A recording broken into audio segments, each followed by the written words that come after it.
자, 오늘 배울 내용은 산술 연산자, 그게 계산 연산자입니다. 지금까지 우리가 자바스크립트의 기초가 되는 내용들을 배웠습니다. 자료형도 배웠고요. 그 다음에 배열이란 것도 이제 배웠습니다. 이제부터 본격적으로 프로그램 로직에 대해서 들어갈 건데, 먼저 알아볼 내용은 산술 연산자입니다. 컴퓨터가 여러 역할이 있죠. 컴퓨터로 여러 가지 프로그램도 하고, 여러 가지 그래픽도 그리고 하지만 가장 중요하고 고전적인 역할은 역시 연산이죠. 산술적인 계산은 프로그램을 작성할 때도 우리가 빈번히 사용하는 기능입니다. 자, 그러면 먼저 우리가 수치 계산에 자주 사용하는 연산자들부터 한번 알아볼까요? 사실 우리가 어릴 때부터 배웠던 내용입니다. 사칙 연산이라고 하죠. 덧셈, 뺄셈, 곱셈, 그리고 나눗셈, 이런 계산에 우리는 익숙합니다. 컴퓨터는 당연히 사칙 연산에 능숙합니다. 사칙 연산뿐만 아니고 기본적으로 나누기를 할 때 생기는 나머지 값을 구하는 연산자도 있습니다. 옆에 그림에서 보는 바와 같죠? 더하기, 빼기, 곱하기, 나누기, 그 다음에 목을 구하는 그런 연산자들이 있습니다. 자, 이번에는 대입 연산자라는 것을 한번 알아보겠습니다. 사실 대입 연산자라고 특별한 것은 아니고요. 앞에서 배운 equal, 같다는 것을 이용하여 대입한다는 의미인데 사실 같다는 의미는 아닙니다. 그 값을 넣는다는 의미고요. 편의를 위해서 약간 다른 형태를 취하고 있습니다. 그럼 이런 대입 연산자는 어떤 때 쓰는 걸까요? 다시 우리가 익숙한 게임의 예제를 살펴보도록 하겠습니다. 게임은 각 단계별로 점수가 있고 단계별 점수를 합산한 총점이 있지요.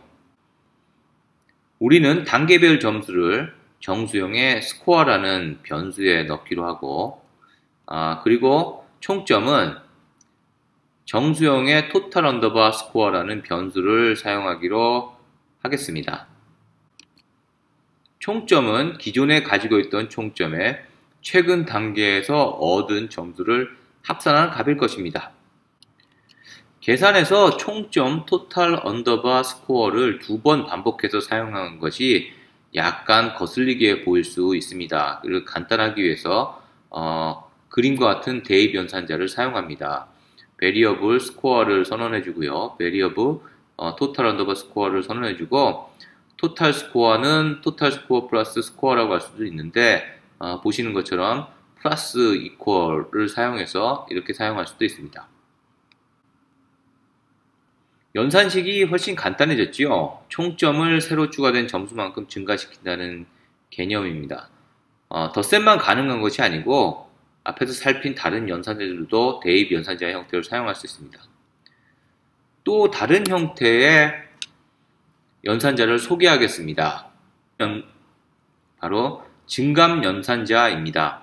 증감 연산자는 변수의 값을 하나씩 증가시키거나 감소시킬 경우에 사용됩니다.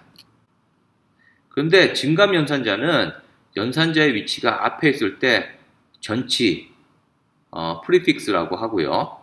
그 다음에 뒤에 있을 경우에 후치, 포스트픽스라고 하여 다른 결과를 가져옵니다. 값을 증가한 후에 값을 저장하고 싶으면 전치 증감 연산자를 사용하고 값을 증가시키기 전에 값을 저장하고자 한다면 후치 증감 연산자를 사용합니다.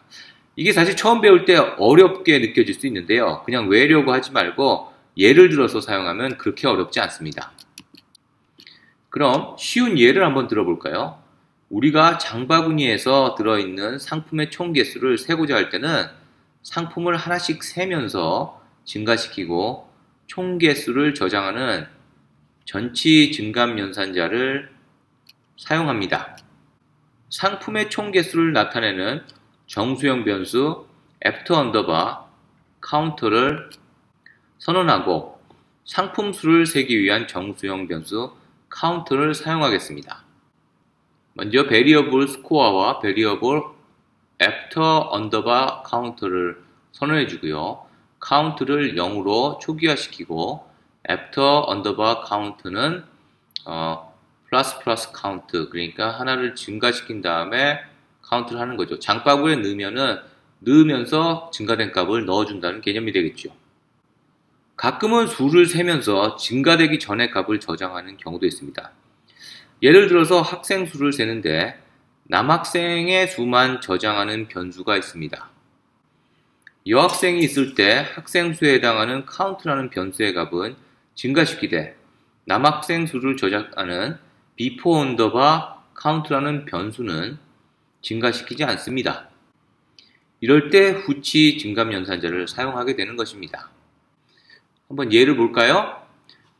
variable score와 variable before underbar count를 선언해 주고요. count는 0으로 하고 before count는 count의 값을 넣어준 다음에 그 다음에 증가를 시킨다는 것이죠. 이 증감 연산자는 나중에 게임의 예제에 점수를 올리는 것, 그 다음에 시간을 올리는 것을 보면서 다시 한번 설명드리도록 하겠습니다. 다음으로 설명할 내용은 우선순위입니다. 연산이 복잡해질수록 우선순위가 중요해집니다. 컴퓨터는 자신의 기준에 의해서 연산을 수행하는데 우리가 이런 원칙을 잘 모른다면 원하지 않는 값을 얻을 수 있습니다. 프로그램을 만들 때는 항상 철저하게 테스트 시나리오를 만들고 철저하게 테스트를 수행하여서 예상을 최소화하는 좋은 습관을 들일 필요가 있죠. 여기서는 프로그램 작성 시 참고할 몇 가지 중요한 연산의 우선순위에 대해서 알아보도록 하겠습니다. 우선순위가 같을 경우 처리하는 두 가지 원칙부터 한번 알아볼까요? 자, 첫 번째 원칙은 왼쪽에서 오른쪽의 순서로 연산을 수행한다는 것입니다. 어떻게 보면 너무 당연한 얘기일 수도 있는데요. 자, 그림에서 보는 것처럼 같은 수준의 연산자의 경우는 변수가 많아도 왼쪽부터 차근차근 연산을 수행하게 됩니다. 우선순위가 같을 경우 두 번째 원칙은 대입하는 경우의 예인데 이때는 대입의 방향인 오른쪽에서 왼쪽으로 진행하게 됩니다. 자, 원칙을 외우려고 하지 말고 그냥 우리가 평소에 계산한다고 생각하고 대입한다고 보죠. 그림처럼 3을 변수에 넣고 다시 그 변수의 값을 넣고 그 변수에 넣으면은 바로 보시는 것처럼 오른쪽에서 왼쪽으로 대입의 값이 들어가는 것을 알 수 있습니다. 이번에는 연산의 중요한 우선순위에 대해서 알아보도록 하겠습니다. 사칙 연산 중 곱하기와 나누기는 더하기와 빼기보다는 우선순위가 높습니다. 자, 이런 원칙은 우리가 일상적으로 쓰는 수학에서도 곱셈과 나눗셈이 더하기나 빼기보다 우선순위가 높은 것과 같습니다. 자, 아무리 곱셈과 나눗셈이 우선순위가 높아도 괄호로 덧셈이나 뺄셈을 묶어서 표시해주면 우선순위가 높아집니다. 우리가 프로그램에서 우선순위를 강제할 때에는 컴퓨터에 가로를 표시해서 이것부터 먼저 수행하라는 명령을 이야기해주고 컴퓨터와 약속을 하게 되는 것이죠. 그림처럼 말이죠. 마이너스라지만 이 변수의 마이너스 값을 먼저 처리하라고 괄호를 표시해주고 그 다음에 나눠주면 되는 것입니다. 자, 다음으로 알아볼 내용은 논리연산자인 불리인형에 대한 우선순위입니다. 논리형 판단과 대입을 해야 하는 경우에는 논리형 판단부터 먼저 합니다. 원칙을 정하니 어려워 보이는데 예제를 보면 당연하다고 느껴집니다. 일단 논리연산을 통해 참인지 거짓인지 판단하고 그 결과를 변수에 대입해야 하니까요. 자, 그럼 지금까지 이론적인 내용을 알아봤고요. 이제 그러면 실제로 우리가 프로그램에서 어떻게 산술 연산자가 사용되는지 보겠습니다. 먼저 스크래치의 예를 한번 볼까요? 오랜만에 스크래치를 보게 되네요. 말씀드린 대로 스크래치를 배우기 위한 게 아니고 스크래치의 이제 비주얼 코딩을 보고 우리가 수도 코드처럼 이렇게 로직을 시각화한다고 말씀드렸습니다. 보시는 것처럼 이제 산술 연산자에 대해서 그린 녹색으로 된 연산자들이 많이 있죠. 그 중에서 우리가 사용한 것이 뭐냐면, 자 보세요. 시간을 30초 이내일 경우에는, 30초 이상일 경우에는 2초 단위로 기다리면서 2초를 타임에서 2를 빼서 다시 그 변수값에 넣는 것. 그죠? 대입하고. 그 다음에 30초 이내일 경우는 타임에서 1을 빼서 타임에 다시 넣는 것. 그죠? 그 다음에 증감 연산자도 있죠? 스코어를 1씩 증가시켜라 라는 증감 연산자도 여기 스크래치에 있습니다. 자, 그럼 이번에는 우리가 몰 게임의 예제를 다시 한번 보도록 하겠습니다. 몰에서도 어떻게 산술 연산자가 쓰이는지 한번 볼까요? 먼저 몰 스프라이트에 와서 보도록 하겠습니다. 아까 보았던 그 로직을 그대로 볼까요? 보시는 것처럼 게임의 시간이 30초 이상 되면 자, 체크 타임을 하는데 먼저 30초 이상일 경우 게임 타임이 30초 이상 남았을 경우에 게임 타임이란 변수에 2를 빼주는 거죠. 다시 여기다 대입해 주는 거죠. 같은 변수에다가 타임 변수에다가 넣어주는 거가 되겠습니다. 아닐 경우 어떻게 하느냐? 말씀드린 증감 연산자를 사용합니다. 그런데 후치라는 건 뭐냐면 먼저 값을 넣어주고 그 다음에 그리고 증감 연산자도 있네요. 게임의 시간을 30초 이내가 되면 하나씩 줄이게 되죠. 그러면 이렇게 복잡하게 대입을 하지 않고 바로 이 값을 먼저 넣어주고 그 다음에 하나를 빼주고 나서 넣어주면 되겠죠. 그러면 그 다음 값이 이렇게 변하게 되는 거죠. 자, 그 다음에 우선순위도 있습니다. 자, 몰의 x와 y 좌표를 이제 임의의 위치로 바꿔주는 거죠. 그러면 어떻게 하느냐 하면은 여기서 곱하기를 랜덤 값, 그러니까 난수를 발생하는데 랜덤 값 곱하기 전에 바로 이렇게 가로를 엮어서 우선순위를 해주는 거죠.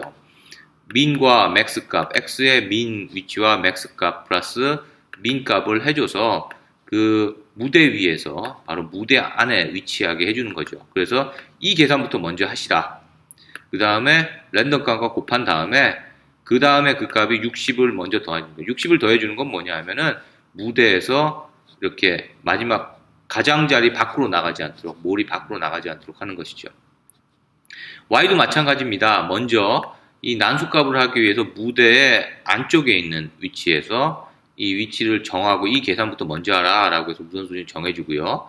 그 다음에 랜덤 값과 곱하기를 하죠. 이게 없을 경우에는 요 180과 요 랜덤 값을 먼저 하겠죠. 곱하겠죠. 그래서 요거를 강제적으로 우리가 가로를 이용해서 우선순위를 정해주게 되는 것입니다. 자, 그러면은 한번 실행을 해볼까요? 코코스런 -p -p 웹. 자, 두더지 게임이 시작되고 보시는 것처럼 처음에 30초가 되기 전까지는 2초 단위로 이제 시간이 줄어드는 것을 볼 수 있습니다. 그리고 난수값과 무대의 좌표값에 의해서 두더지가 무대 좌우 상하로 움직이는 것을 보실 수 있습니다. 자, 이제 산술연산자를 배웠습니다. 이제 슬슬 우리가 프로그램 로직을 시작하게 되었는데요. 산술연산자 그렇게 어렵진 않죠?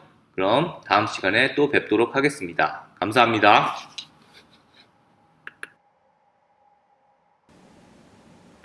혹시 아직도 채널을 구독하고 있지 않으시다면 바로 구독 버튼을 눌러주세요.